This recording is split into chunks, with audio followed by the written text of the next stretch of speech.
रिश्तों की सच्ची पहचान उन लोगों में निहित होती है जो कठिनाइयों के समय में साथ खड़े रहते हैं। यद्यपि आंखों में समानता होती है, परंतु प्रत्येक व्यक्ति का देखने का दृष्टिकोण भिन्न होता है। ज्ञान और अध्ययन में डूबा व्यक्ति कभी-कभी अपने परिवार के प्रति संवेदनशीलता को खो देता है। आचार्य त्रिपाठी का पुत्र अर्पण अपने माता-पिता के प्रेम में बिगड़ चुका था। जब अर्पण ने गलत संगति में पड़कर चोरी करना आरंभ किया, तब उसके पिता के सिद्धांतों की परीक्षा हुई। आचार्य जी ने अपने सिद्धांतों की रक्षा में अपने बेटे का समर्थन करने से मुंह मोड़ लिया। आचार्य जी के बेटे की चोरी की आदतों ने परिवार को गंभीर संकटों में डाल दिया। अर्पण ने अपनी जरूरतों के लिए आचार्य जी की किताबें बेचना शुरू कर दिया। अपने अंतिम समय में आचार्य जी ने एक महत्वपूर्ण ग्रंथ की रचना की। उन्होंने अपने बेटे को यह ग्रंथ सौंपकर उसे संभलने की सलाह दी। आचार्य जी की मृत्यु के उपरांत उनके परिवार को आर्थिक कठिनाइयों का सामना करना पड़ा। उनकी पत्नी ने राजा से सहायता की याचना करने का प्रयास किया, किंतु वह असफल रही।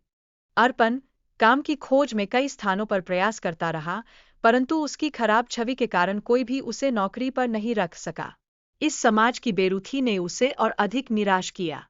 राज्य से निकाले जाने के बाद अर्पण ने अपनी मां का अंतिम संस्कार किया। उसकी मां की मृत्यु ने अर्पण के जीवन में एक गहरा शून्य पैदा कर दिया। अर्पण ने अपने पिता की पोखी को एक थैले में रखा और राज्य छोड़ने का निर्णय लिया। इस यात्रा के दौरान उसने जीवन की अनेक कठिनाइयों का सामना किया।